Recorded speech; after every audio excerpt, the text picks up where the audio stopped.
Baby Toby. Baby Toby. Good morning, Tonga! Good morning! May hindi maamin? Ilabas mo na yan sa akin! Toby! In the morning! Uy! Nakakaloka! Toby in the morning! Tell Toby in the morning.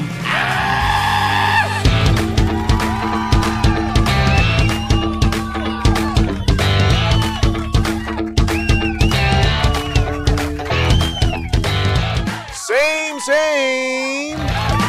Pero, iba! We are number 106.7 Energy FM. Panggawag mo sabihing radyo. Sabihin mo, oras sa buong kabuluan. Pangga-check your time. It's now 6:27 on the clock. Good morning, Luzon, Visayas at Mindanao, Metro and Mega Manila.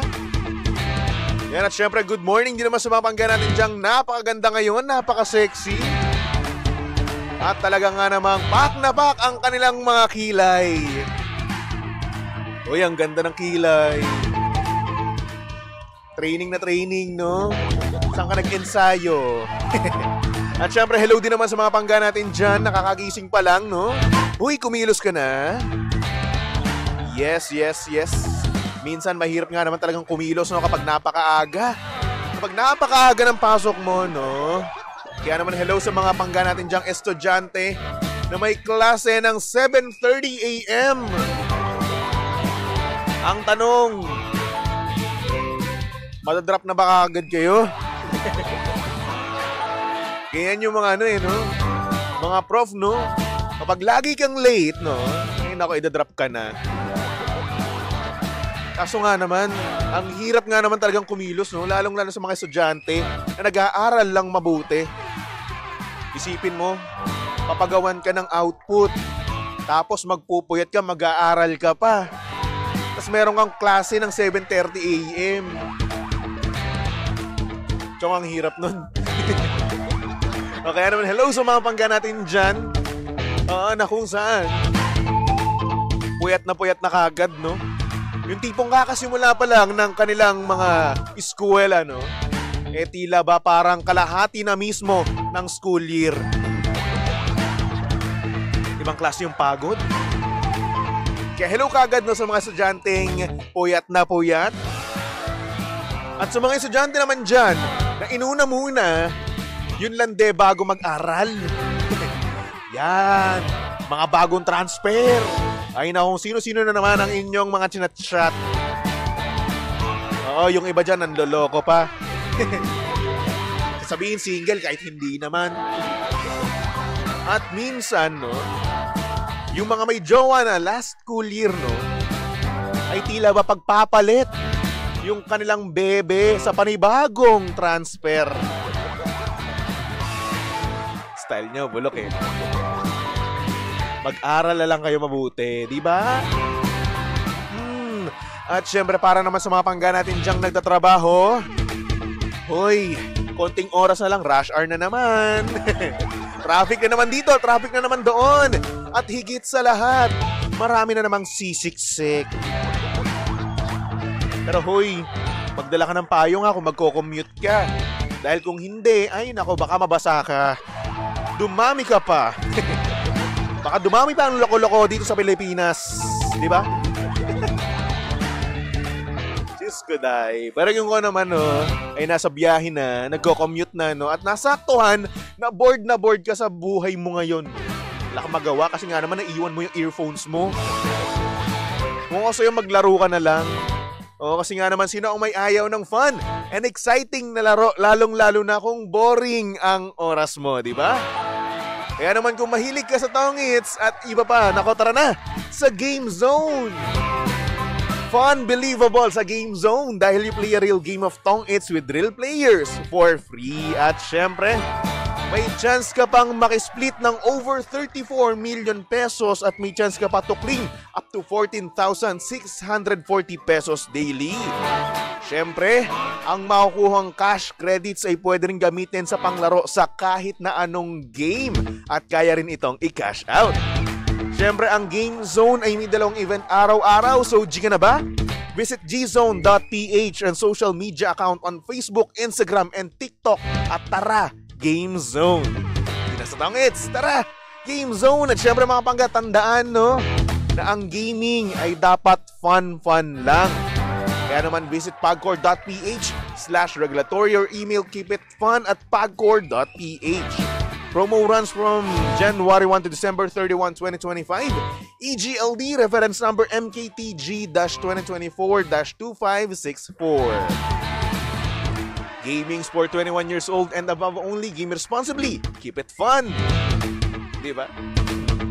Kaya naman hello sa mga pangga natin dyan sa comment section. At by the way, no, mga pangga, live na nga pala ngayon si Baby Toby, no, sa aming Facebook page. Hanapin nyo lang Energy FM 106.7. At ayan, makikita nyo yung itsura ko, no, ngayong Wednesday morning. Share nyo na rin naman. Ang hindi mag-share, tutubuan ng kulugo sa esophagus, babagsak sa subject nila, o hindi naman kaya madadrop.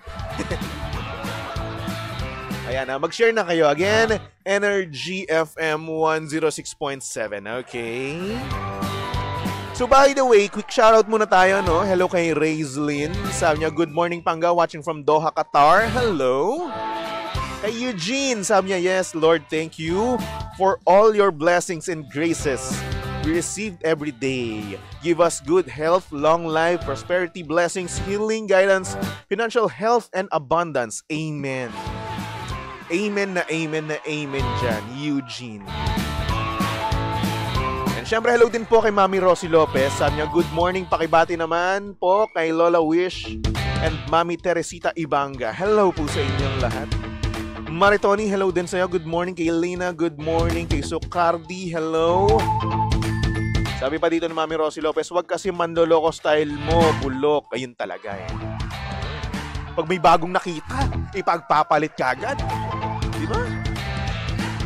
Ayun yung mga nangyayari sa mga sa mga high school sweetheart, diba? Sa mga college sweetheart, no? Kapag tungtong nung high school student sa college, ay nako, madaming makikitang ibang estudyante. Madaming makikitang tukso.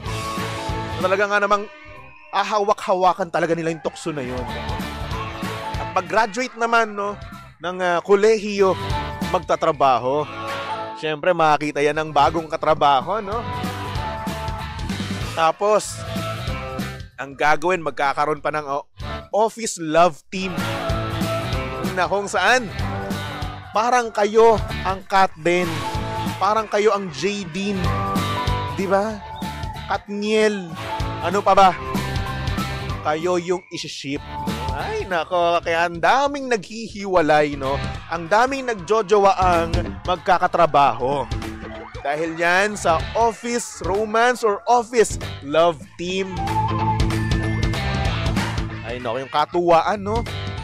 Tawanan lang, wag seryosohin. Diyos ko, day. Yan, hello din naman kay Mike Montero. Good AM naman sa'yo. Kay Terry Peralta, good morning din naman po. O siya, mga pangga, meron tayo ngayong sender, no? Kaya naman pasok na natin yan dito sa Titi in the Morning. Oh yeah, Titi in the Morning. Why? Ang aga-aga ha. Tell Toby in the Morning.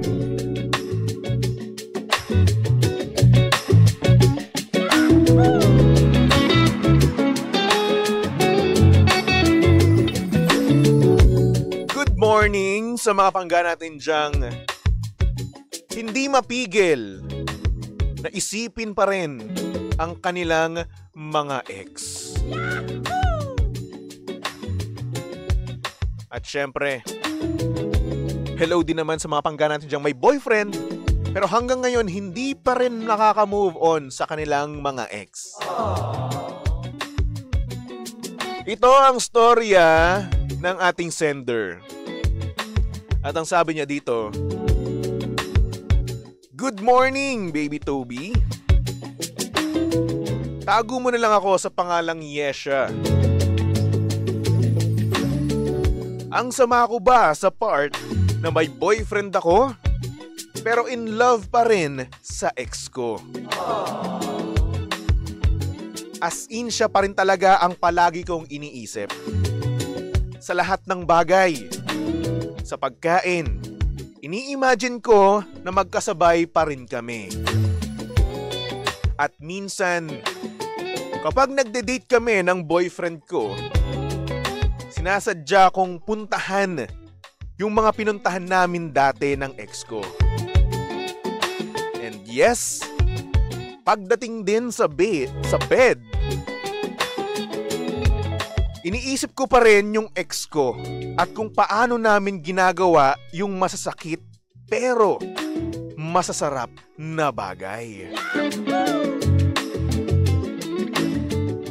One time nadulas ako at nasabi ko yung pangalan ng ex ko habang ginagawa namin yun.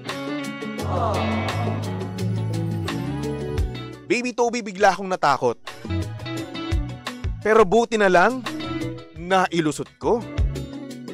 Nakaisip ako agad ng dahilan kung hindi iyari. Break kami neto.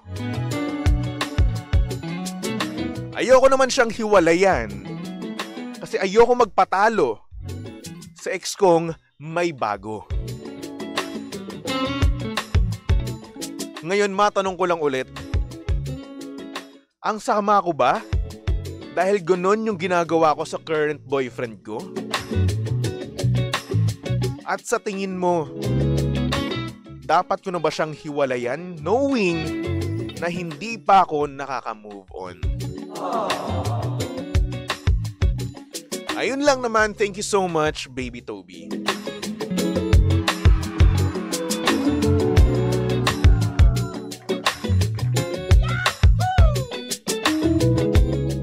Yan tayo no?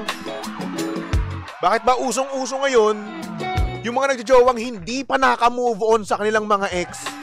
Ha? Oo? Guguluhin nila yung buhay ng tao. O yung nananahimik na lalaki, no? Guguluhin. Tapos ang mangyayari, ayan, sasaktan. At syempre, since hindi pa nakaka-move on, kapag siya binalikan, ay nako, ayan, tiklop na naman. Tiklop na naman ang ate girl, di ba? Tiklop tapos may ibubo ka.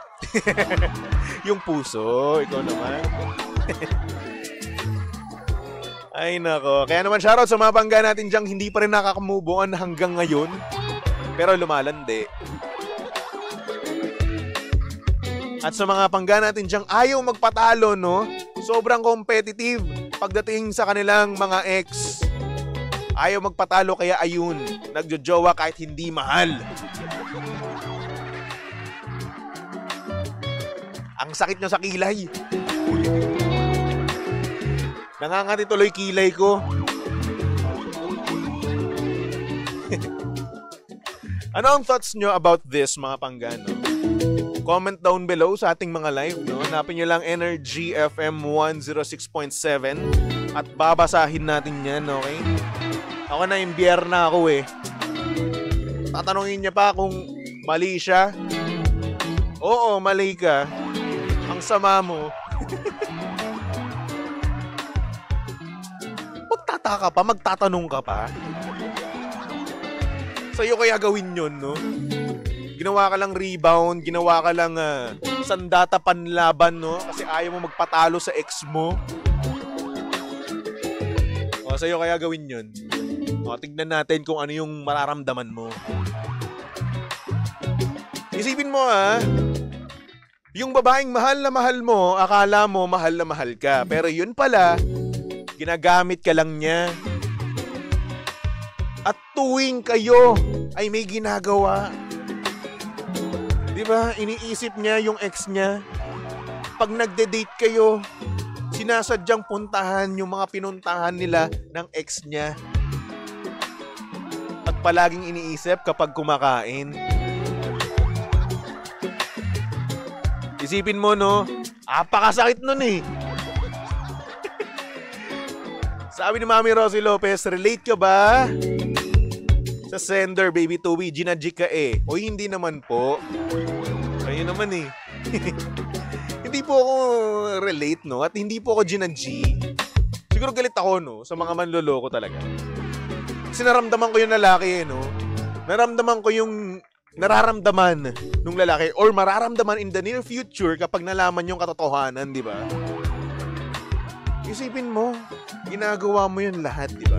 Pinapaligaya mo siya, di ba? Tapos, pag-effortan mo pa. Mag-iipon ka pang date nyong dalawa. Di ba? Tapos, ayun naman pala, pupuntahan nyo lang pala yung mga pinuntahan nila ng ex niya. At mas masakit pa dito, no? Kapag nag-make love kayo, iniisip niya pa rin yung ex niya. It's making love. You know?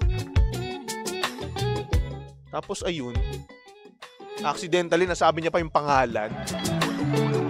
Tapos nag-isip, nang isip ng palusot. Ay nako.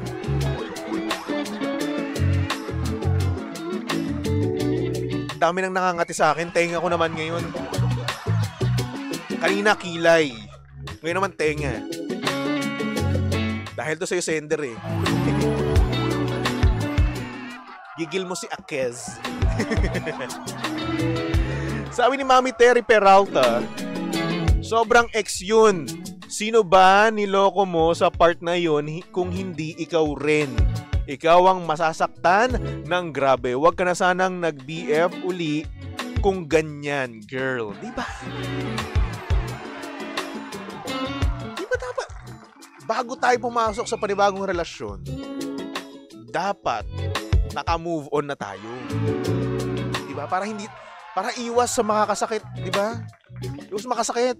Ganun. Parang nagsayang lang din kayo ng oras, di ba?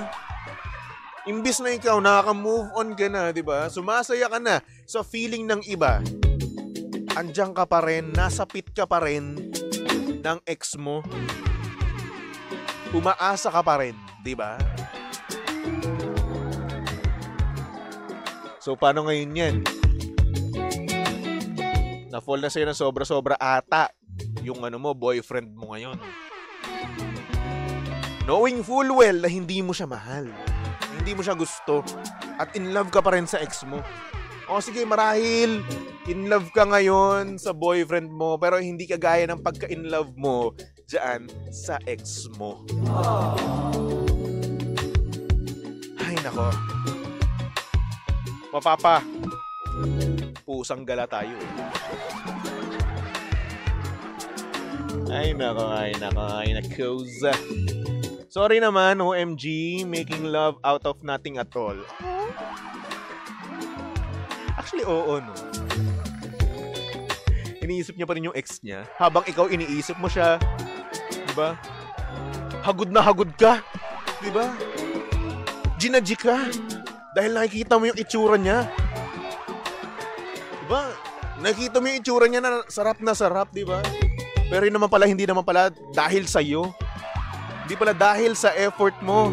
Hindi pala dahil sa ginagawa mo. Dahil pala sa ini-imagine niya yung kanyang ex. Napakasakit nun. Kung hindi nyo ramdam, no? Sa mga lalaki natin dyan, no? Na mga pangga, no? Alam kong nararamdaman nyo rin yun. Yung sakit, kahit hindi pa mismo natin nararamdaman, kahit hindi pa tayo nakaka-relate, no? Pero sa kapwa natin lalaki, no? Kasi alam natin kung paano tayo ma-in love, eh, no? Alam natin kung paano tayo magmahal ng sobra-sobra. Tapos ngayon, malalaman natin yung katribo natin, no? Na good boy at hindi man loloko, siya yung kinakawawa. It sucks, no? Na nangyayari to sa ibang mga lalaki. And it sucks din naman na nangyayari din ito sa ibang babae. Kasi hindi lang naman yan sa mga lalaki, eh. Pati sa mga babae, nangyayari yan. Dapat pag magjojowa tayo ng bago, i-make sure muna natin naka-move on na tayo. Diba? Make sure muna natin na wala nang something para iwas sakit, diba?